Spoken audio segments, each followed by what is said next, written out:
Hello. In this week's Torah portion, Toldot, we read, quote, "And it came to pass that when Isaac was old, his eyes were dim so that he could not see." Unquote. The Talmud tells us that Isaac's eyes were dim because of a curse addressed to his mother Sarah. Quote, Rabbi Yitzhak again said, "The curse of an ordinary man should never be considered a trifling matter in your eyes, for when Abimelech called a curse upon Sarah, it was fulfilled in her son, as it says in the Torah, 'Behold, he is to you a covering of the eyes,' which means, since you have covered the truth from me and not disclosed that Abraham was your husband, and have thus caused me all this trouble, let it be the will of heaven that there shall be to you a covering of the eyes."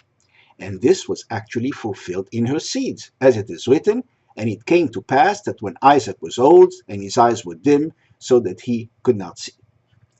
Another rabbi noted that the word kesut, meaning covering, can be read as kesiyat, meaning blinding.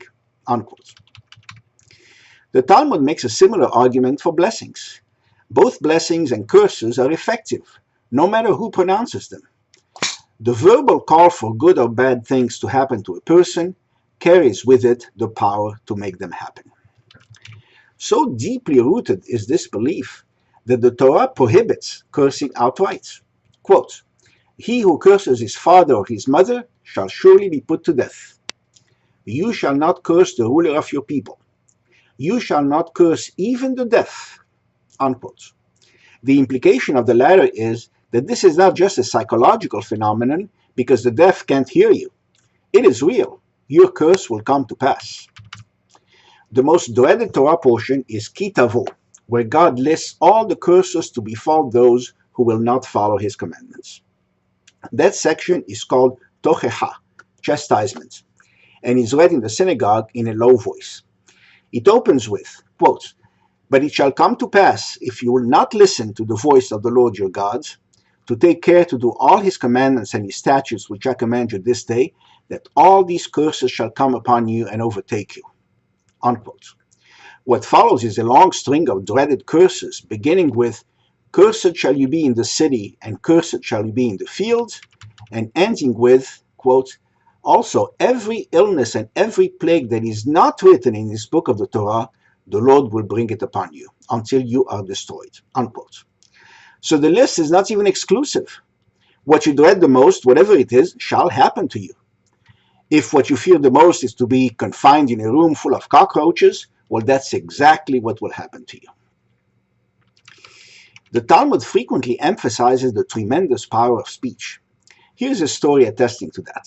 Quote, "The Chaldean Bar Hedia was an interpreter of dreams.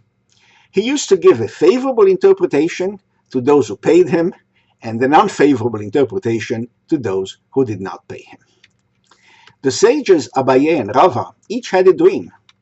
Abaye gave him a zuz, but Rava did not give him anything. So to Abaye he gave many good interpretations, and to Rava many bad ones.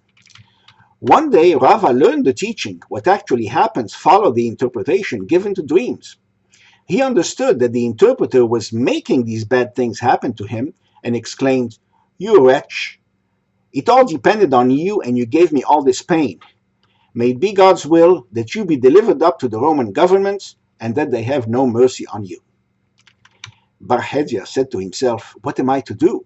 A curse uttered by a sage, even when undeserved, comes to pass. How much more so this one, which was deserved?' He went into exile, for a master has said, 'Exile procures atonement for iniquity.'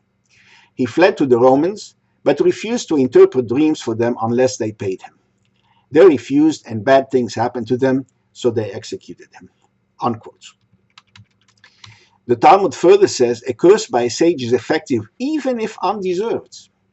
And if you pronounce an undeserved curse, it will fall back on you, so let yourself be cursed rather than curse another.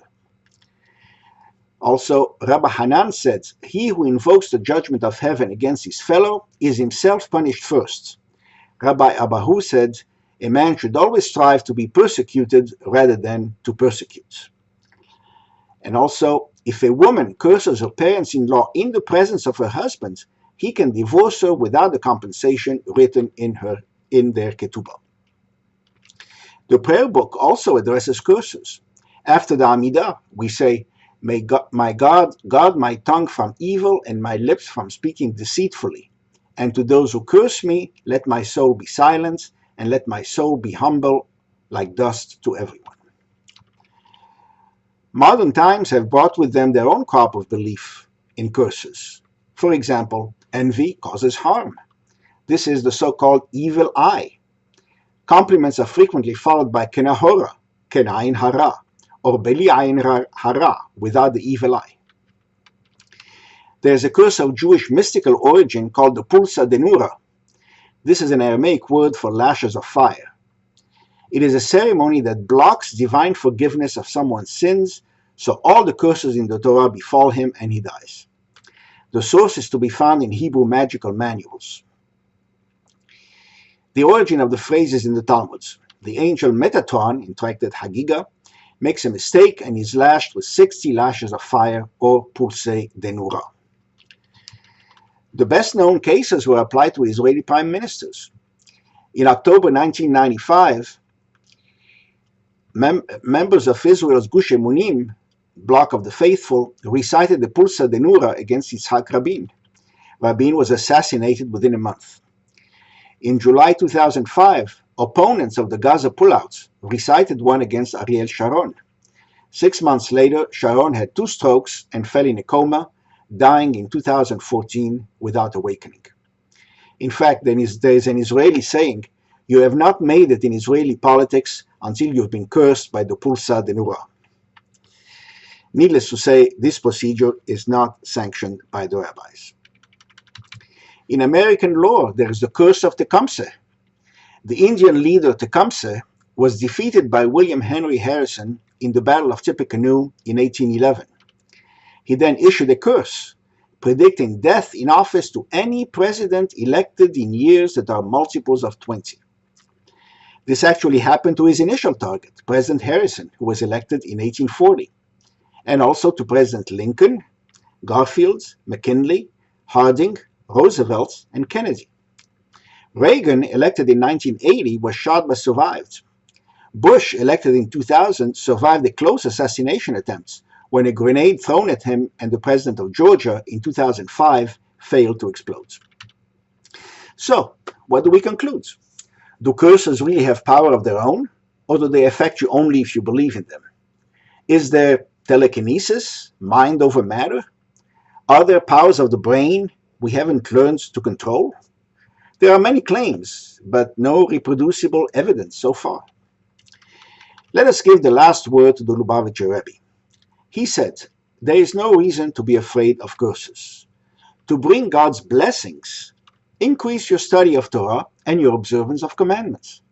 Go to a synagogue where the priestly blessing, the Birkat Kohanim, is recited, because God's blessings are far more powerful than any person's curses."